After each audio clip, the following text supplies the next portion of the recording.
pleasure to introduce Mr. DeLuca, the attorney in Michael's case. Mr. DeLuca.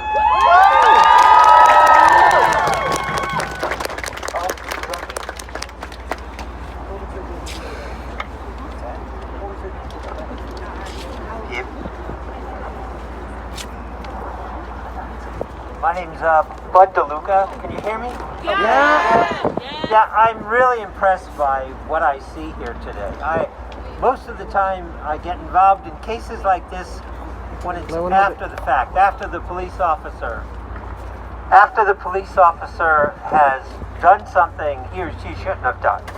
In this case with Narragansett Police Department, the student that I represent was assaulted, thrown to the ground brutally, and beaten.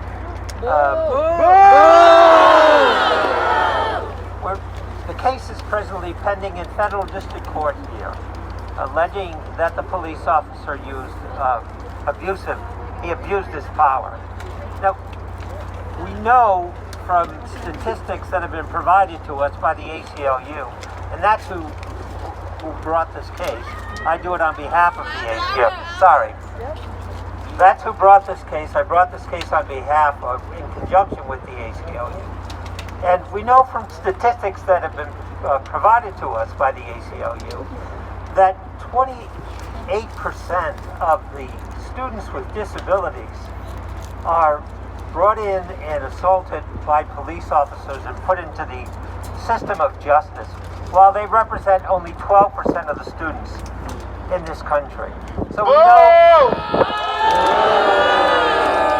We also know that in the since 2002, from 2002 to 2016, suicides by young adults like yourself have increased by 70%.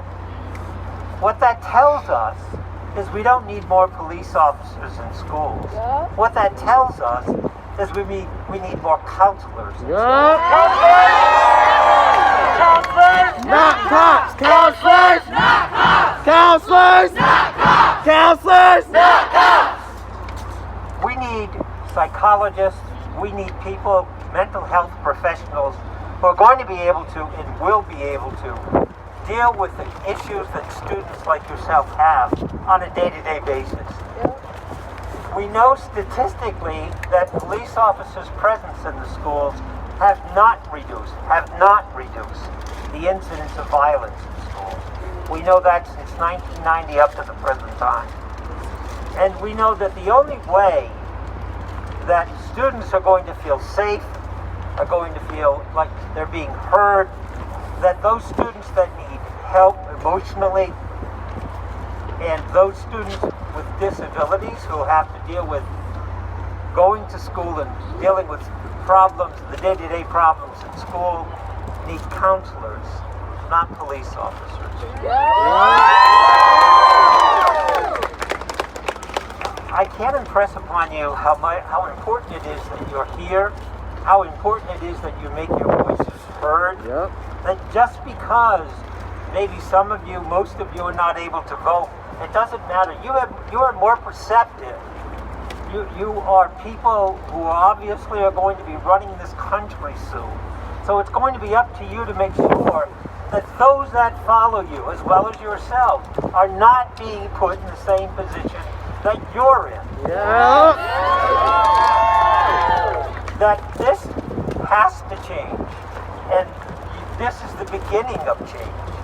So I would urge you to continue with these efforts, and I want to congratulate all of you for being here, and all of you for